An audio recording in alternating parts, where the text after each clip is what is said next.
Hi all, welcome back to LearnIT. Today, we are doing a deep dive into JVM memory. We will look at a specific code example to answer what exactly goes into the heap, the stack, and the Metaspace. Let's look at a simple user class to break this down. First, the moment the JVM loads the user class, it places the class definition, its structure, and method bytecodes into the Metaspace. Metaspace is the blueprint area.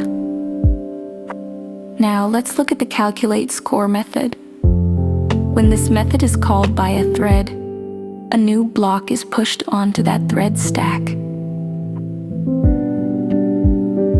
Inside the method, we declare a primitive local variable, score. This primitive value of 100 lives entirely on the stack.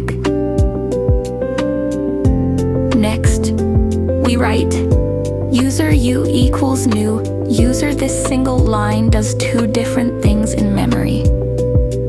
The new user part creates the actual object. This object, along with its instance variables like the age integer, is allocated in the globally shared heap memory. But what about the variable u? U is just a reference, a pointer that references lives on the stack, and it simply points across the memory boundary to the actual object sitting in the heap. Interview tip: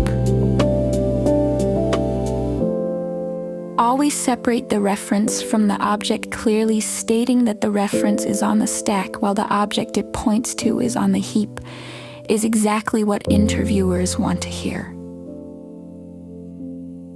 Common mistake. A massive mistake is saying all variables go to the stack. Instance variables, even if they are primitives like an int or boolean, live inside their parent object on the heap. A strong answer is class metadata and method structures are stored in the Metaspace. When a method executes, local primitives and object references are placed on the stack. However, the actual objects created with the new keyword, along with all of their internal instance variables, are finalically allocated in the shared heap memory. Thanks for watching LearnIT.